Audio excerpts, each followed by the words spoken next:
My name is Laurelee, and this is It's Not About Food. So it's not about food, and it's not about weight. What is it about? Everything else, because it's never ever about food or weight. Never ever, not even one time, not ever, ever, ever.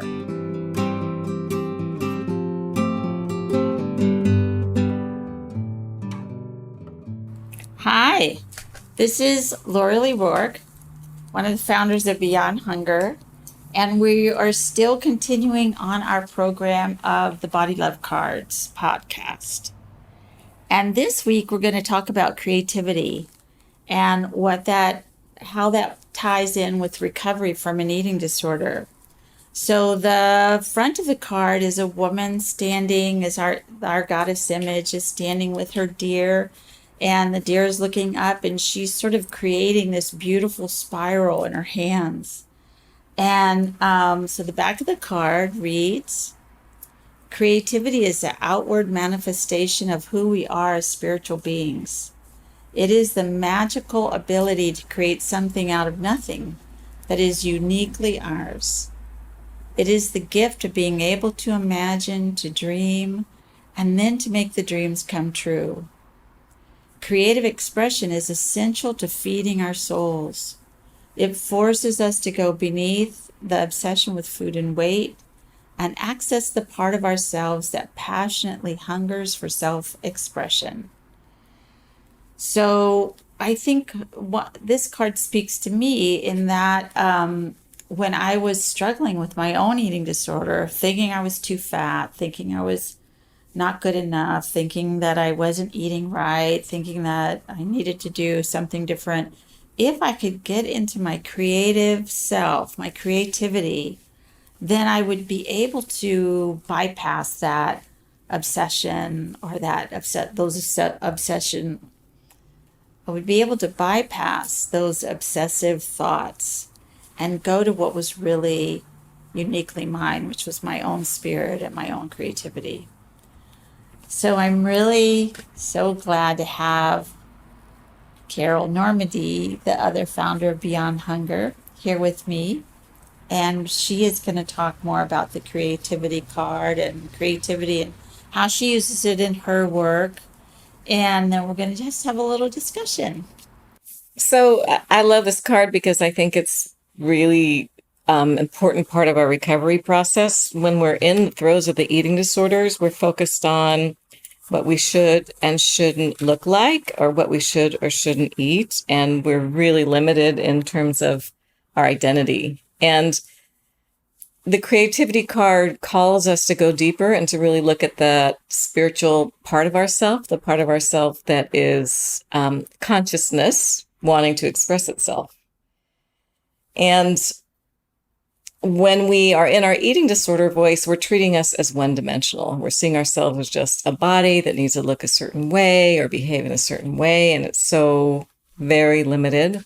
And we're conditioned to do that, right? We're conditioned to try to think that our worth is based on what we look like or only how big we are. Right? Yeah, only. But if you look at the diversity of nature, you really realize that really what our journey here is about is expressing our uniqueness and our own diversity, and is so much more.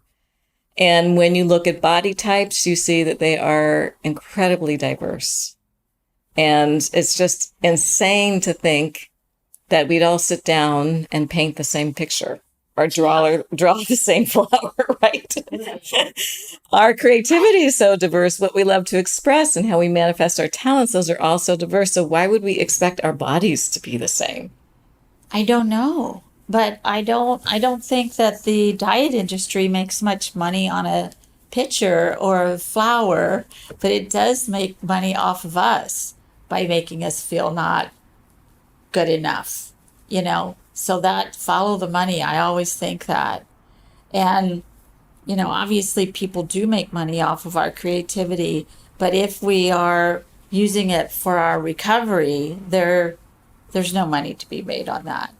We're just being our creative selves, right? Our spiritual creative selves. Right. Yeah. So no wonder they don't want us to do it. Exactly. No money, honey. Yeah. So, how do you work with people who are coming in? Oh, so tell me, first of all, let's just sort of, what are you doing these days? I know you're doing a new thing. So, So I still have my private practice in working with eating disorders, and I started MRITA, that's an intensive outpatient program for people who struggle with eating disorders in Santa Fe, and it's going really well. so great. Yeah. I'm so glad you're doing that. And so I facilitate the Wednesday night group, which is body acceptance and expressive arts. So we Nice. do all kinds of creative projects, learning how to express ourselves through that medium. And it helps us go beneath the limited thoughts and really try to understand who we are beneath that.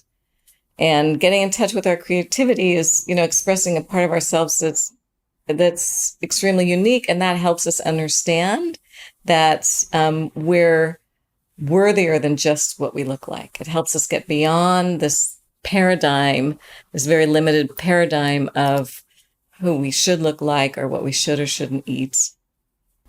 Yes. And I mean, that is the work, isn't it? I mean, to get below that idea that we're supposed to be, like John Bradshaw says, a human doing instead of a human being. We're human beings. But also, I love this. So, Carol and I write together. We've written our books together and we've written these cards together. And I always think the really good stuff is what she said. So, there's a line on here: creative expression is essential to feeding our souls. And, I just really want to say that this recovery is about that. It's not, obviously, we have to feed the body. If we don't feed our bodies, we don't get to be here. And our heads. We have to learn and do stuff. But the soul, feeding the soul, creating that expression to feed our soul, I think is something that doesn't get talked about very much in this kind of recovery. I agree, because when we're talking about our hunger, we're not only talking about our physical hunger, we're talking about our emotional hunger, getting our emotional needs met, and our spiritual hunger, getting our creative needs met. Yes. And so, when any one of those gets out of balance, it impacts the other one. Yes, exactly. So, how do you work with that with your clients, like individually? If people are coming in with a really bad eating disorder, how do you get them into that creative expression? So I start by really helping them identify who they are beyond the eating disorder. I mean, if they're Yes. very much entrenched in it, then it's hard because, as you all know, who suffer from an eating disorder, it often takes up like 95% of our brain. I mean, we're Exactly. always thinking about what we should or shouldn't eat, what we should or shouldn't look like, how much we weigh. I mean, it becomes obsession, and there's not a whole lot of room left in our brain to really find any creative expression. So it's really starting to help clients see that that part of our brain is the eating disorder voice, and to kind of separate that from the rest of us that has a much more wiser and expressive voice, and then identifying what are those things that we love to do. And when we were kids and didn't have all this obsessive thinking or pressure, oftentimes we were much more in touch with our passions and our creativity and our expression. So Right. sometimes helping people go back to, what did you love when you were a kid? And what Yeah. did you love to do now? And where are you drawn? And we have so many messages about what we should do. Well, we should get these grades and we should take these classes and we should have these majors. But where's your passion? Yes. And I love this image of like when we were kids, that's why when you're kids, you can be a pirate, cowboy, nurse person. Exactly. You can be like everything all wrapped up into one thing. Hmm. And that we lose that so much because that doesn't pay the bills or whatever we start to think. So, Carol, what would you say? I mean, I'm assuming that that's something that might have happened to you when you were before you got some kind of recovery where you sort of lost that ability to be creative. And so, what would you say to some young girl out in the world that's sitting in her bedroom thinking, oh, all I can think of is how thin I should be and what I can't eat anymore. And to get her some sort of support or idea that she'll be able to get out of this, what would you say to her? Well, I would say that the first step is really seeing clearly that you are in this eating disorder mind and it's not you. Yes. That you as a consciousness are much bigger than the eating disorder mind. And that you can practice to bring your awareness to your own internal voice. And the more you practice and focus on that, the stronger it will get. And your creativity is completely linked to your voice and of your expression of who you are and what you need. And so when I was going through my recovery, I had to find and I had to get help with individual therapy or group therapy or friends. I had to find a way to come back and know how to get in touch with what was my own internal truth, because I had lost that. I had just spent my life doing what I thought other people wanted me to do, or being the way I thought other people wanted me to be. And so it's a practice, Right. but it's totally possible. Totally possible. We don't have to wait till we're in our 20s or 30s or 40s to do that. We can do it then, which is what's so great about working with teenagers, is that they can start now. We can start now doing it. Teenagers are wicked smart. They're wicked smart. That's true. They are wicked smart. They learn this really fast. They do. They do. They do. So, yeah, I loved what you just said, that, we can really remember that we're much more than just that is the eating disorder mind. There's a woman, Jenny Schaefer, wrote a couple of books about ED, eating disorder, and she just calls without ED, living with ED. And that's what it is. It's a whole other part of us that doesn't even have any rhyme or reason, the eating disorder brain. Now, of course, if you break it down consciously, you'll see that it's how you're trying to take care of yourself. But we don't need that eating disorder to live and be okay. So would you read it today? Sure. So this is the meditation practice. Today, I will practice setting aside my obsession with food and weight and find some time to listen to my creative instinct. I will write down different ways I'm interested in expressing my creativity and experiment with some of those ways. Beautiful. And I'm just adding this part. Okay. I will always, always, always, always, always love myself. Oh. Always, always, always, always, always. Always. That's the bottom line.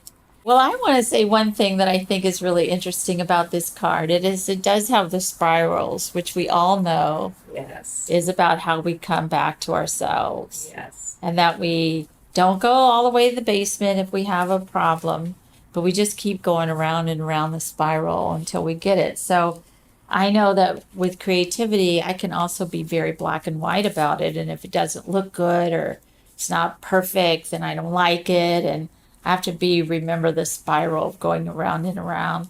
And the other thing I've never really noticed, but our little deer, spirit animal thing, person, dog, is like the earth. So she has she's blue, and then she has green and white. So that's I've never really noticed that before. The other thing about this spiral and this image is that to me, it represents coming from the center. Like it starts in the center and then it blooms out. And if we're really grounded in the core of our truth, then and that's where we're coming from, then it's amazing what we can create. We can make a lot of money without having to diet. That's right. That's right. And we're so much more than our bodies. We are creative beings, and if we just let that be free, I think we'd be a lot happier. So thank you so much for coming, Carol. Thank you for having me. It's such an honor to be here. Okay, bye. Thank you for listening. And be sure and follow me on Patreon, Instagram, Twitter, Facebook, and itsnotaboutfood.com. Thanks.